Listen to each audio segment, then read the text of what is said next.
السلام علیکم ورحمۃ اللہ وبرکاتہ۔ اعوذ باللہ من الشیطان الرجیم، بسم اللہ الرحمن الرحیم۔ فیہ آیات بینات مقام ابراہیم ومن دخلہ کان آمنا وللہ علی الناس حج البیت من استطاع الیہ سبیلا ومن کفر فإن اللہ غنی عن العالمین۔ اور بیت اللہ میں کھلی کھلی نشانیاں ہیں، مقام ابراہیم ہے، اور جو شخص وہاں پہ داخل ہو گیا وہ مامون محفوظ ہو گیا۔ اور اللہ تبارک و تعالیٰ کا لوگوں کے اوپر حق ہے کہ جو اللہ کے گھر کی طرف جانے کی استطاعت اور طاقت رکھتے ہوں وہ اللہ کے گھر کا حج کریں، اور جو آدمی اس سے انکار کرے تو اس کو جان لینا چاہیے کہ بے شک اللہ تبارک و تعالیٰ دنیا والوں سے بے پرواہ ہے۔ معزز سامعین اکرام، سورہ آل عمران سورہ نمبر 3 اور اسی سورت سے آیت نمبر 97 آپ کے سامنے ابھی تلاوت کی گئی، ترجمہ بھی پیش کیا گیا۔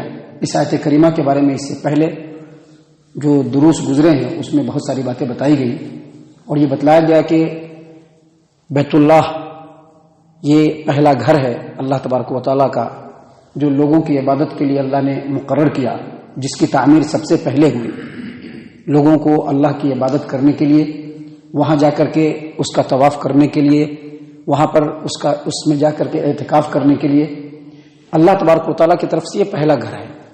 اور یہ گھر اللہ تبارک و تعالیٰ کی نشانیوں میں سے ایک نشانی ہے، اور اس گھر کے ارد گرد بھی اللہ تبارک و تعالیٰ کی بہت ساری نشانیاں ہیں، جیسا کہ کل کے درس میں اور اس سے پہلے کے درس میں آپ کے سامنے بتلایا گیا کہ بیت اللہ کے اندر مقام ابراہیم ہے، جو اللہ تبارک و تعالیٰ کی نشانیوں میں سے ایک نشانی ہے، جس پر کھڑے ہو کر کے سیدنا ابراہیم علیہ السلام نے کعبۃ اللہ کی تعمیر کی تھی۔ اسی طرح سے اللہ تبارک و تعالیٰ نے کعبۃ اللہ کے ارد گرد جو علاقے ہیں مکہ کا، ان تمام کو امن و امان والا، مقام امن، حرمت والا اور عزت والا بنایا ہے کہ وہاں پر کوئی بھی آدمی وہاں کے درخت کے پتوں کو بھی نہیں توڑ سکتا ہے، کانٹوں کو بھی نہیں توڑ سکتا ہے، وہاں پہ شکار کرنے کے لیے جانور کو شکار بھی نہیں کر سکتا ہے، شکار کے لیے اس کو بھگا بھی نہیں سکتا ہے۔ اگر کوئی چیز گری پڑی ملے تو وہاں پہ اس کو اٹھانے کا حق بھی نہیں ہے، سوائے اس آدمی کو جو اس چیز کو مالک تک پہنچانے کی پوری ذمہ داری لے، وہ اس کے اوپر ضروری ہو جائے گا۔ اسی طرح سے مکہ کے اندر چونکہ کعبہ کے ہونے کی وجہ سے، بیت اللہ ہونے کی وجہ سے مکہ حرمت والا شہر ہے، لہذا وہاں پہ فوج کو بھی نہیں لے جا سکتے ہیں، ہتھیار لگا کر کے مکہ میں نہیں گھوم سکتے ہیں۔ ان تمام چیزوں سے اللہ کے رسول صلی اللہ علیہ وسلم نے منع کیا ہے۔ دو آدمی اگر مکہ کے اندر ہیں، ان دونوں کو لڑائی جھگڑا بھی نہیں کرنا ہے کعبۃ اللہ کے احترام میں۔ مکہ حرمت والا شہر ہے، عزت والا شہر ہے، امن و امان والا شہر ہے، اس اعتبار سے تو یہ ساری نشانیاں ہیں۔ ان تمام نشانیوں کے علاوہ بیت اللہ کے ساتھ اللہ تبارک و تعالیٰ کی طرف سے ایک عظمت یہ بھی ہے کہ جو مسلمان ہے، عقل والا ہے، بالغ ہے، آزاد ہے، غلام نہیں ہے، اور اس کے پاس بیت اللہ تک پہنچنے کی طاقت اور استطاعت ہے، تو اس کے اوپر زندگی میں ایک مرتبہ حج فرض ہے، ایک مرتبہ۔ یاد رکھیے، مسلمان کے لیے صرف جو ایمان والا ہوگا۔ دوسرا، عقل مند ہو، پاگل مجنون دیوانہ نہ ہو۔ تیسرا، بالغ ہو، بچہ نہیں ہو۔ اور چوتھا، وہ آزاد ہو۔ اور پانچویں شرط ہے کہ اس کے پاس استطاعت ہو، کیونکہ اللہ تبارک و تعالیٰ نے کیا فرمایا کہ اللہ تبارک و تعالیٰ کا لوگوں کے اوپر یہ حق ہے کہ جو بیت اللہ تک پہنچنے کی طاقت اور استطاعت رکھتا ہے اس کے اوپر حج کرنا فرض ہے۔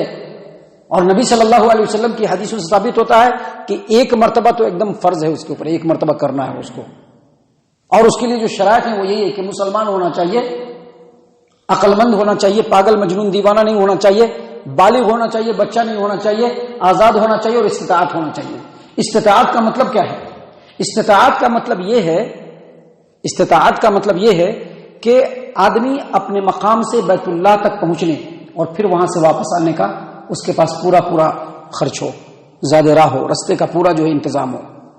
جب وہ نکلتا ہے جب وہ جا رہا ہے بیت اللہ کی طرف تو بیت اللہ جائے گا، حج کرے گا، جب تک واپس نہیں آئے گا اپنے گھر والوں سے وہ ابسینٹ رہے گا، گھر میں وہ موجود نہیں رہے گا، تو اتنے دن تک کا گھر والوں کے پاس پورا خرچ ہونا چاہیے، مکمل خرچ ہونا چاہیے گھر والوں کے پاس.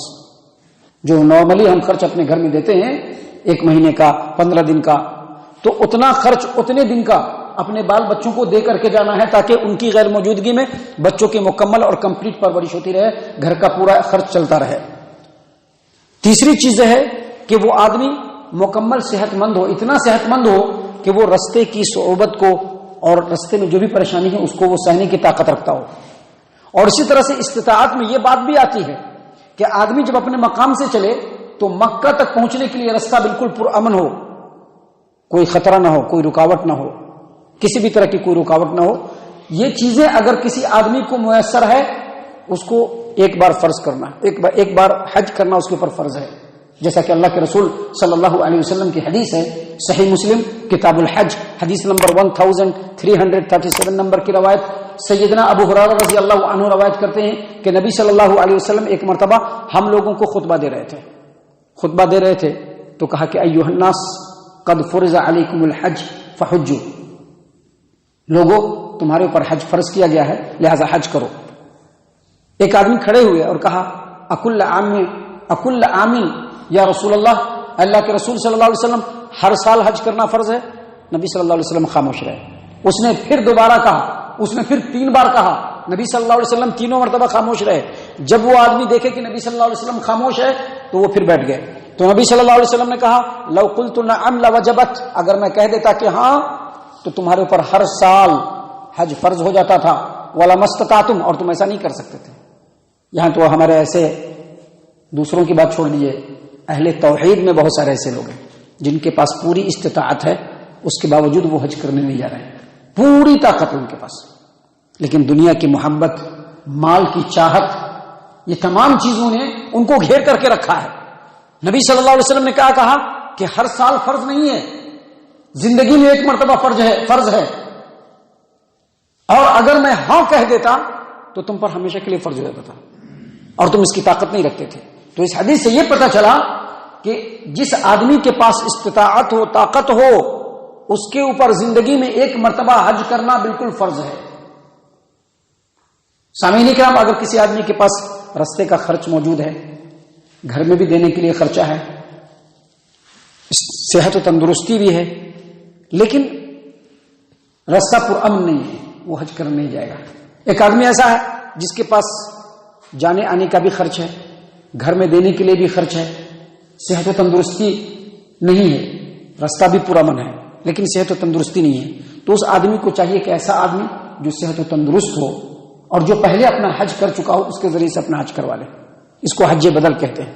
یہ ضروری ہے. اگر کسی آدمی کے پاس استطاعت ہے تو حج کرنے جانا ہے، کیونکہ اللہ تبارک و تعالیٰ کا حق ہے بندوں کے اوپر. اسلام کے ارکان جو 5 ہے اس میں سے ایک رکن ہے حج کرنا.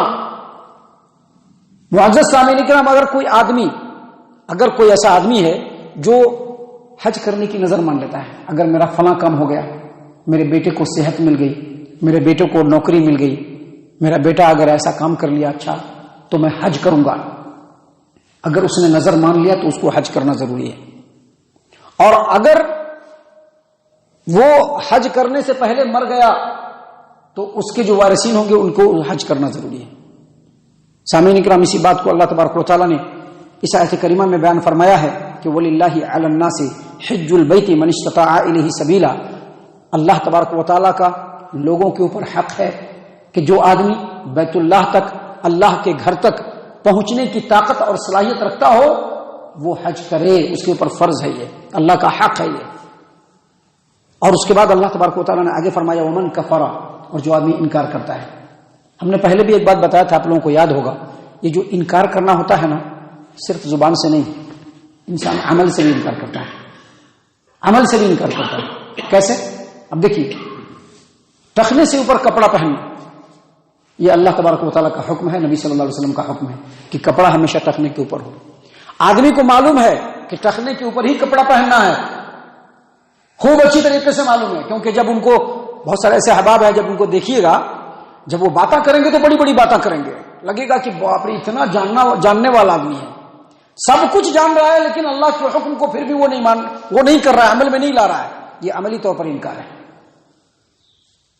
اور ایک آدمی زبان سے انکار کرتا ہے کہ ہم نہیں کریں گے. یہاں پر یہ دونوں ہی مراد ہیں.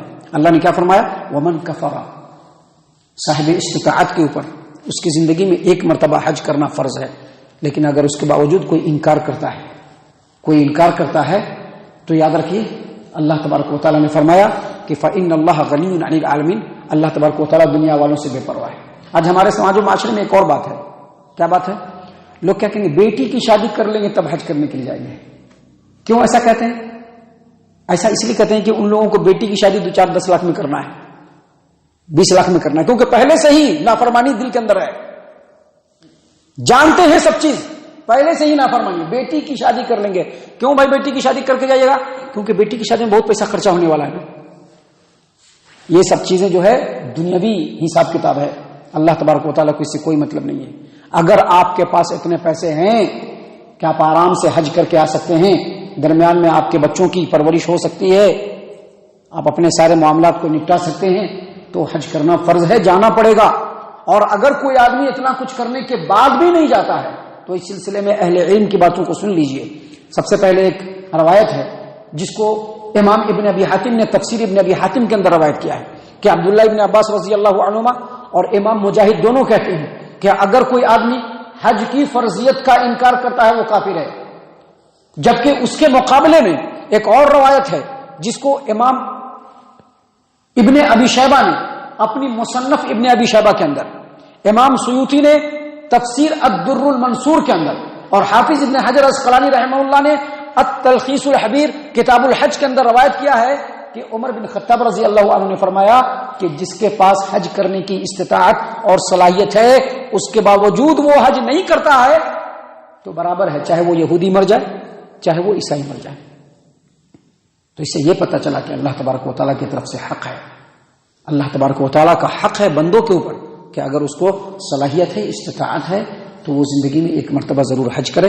اور جو انکار کرتا ہے، جو جانا نہیں چاہتا ہے، جو عملی طور پر اس کا بھی نہیں کرتا ہے، دنیا اس کو چاہیے، مال چاہیے، ہر چیز چاہیے، ایسے آدمی کو اللہ نے کہہ دیا کہ فإن اللہ غنی عن العالمین، اللہ تبارک و تعالیٰ کو کسی کی کچھ بھی ضرورت نہیں ہے. کوئی آدمی اگر نیک کام کرتا ہے وہ اپنے لیے کرتا ہے. اللہ تعالیٰ سے دعا ہے کہ اللہ تعالیٰ ہم تمام کو ان باتوں کے اوپر خوب غور و فکر اور تدبر کرنے کی توفیق عنایت فرمائے. آمین.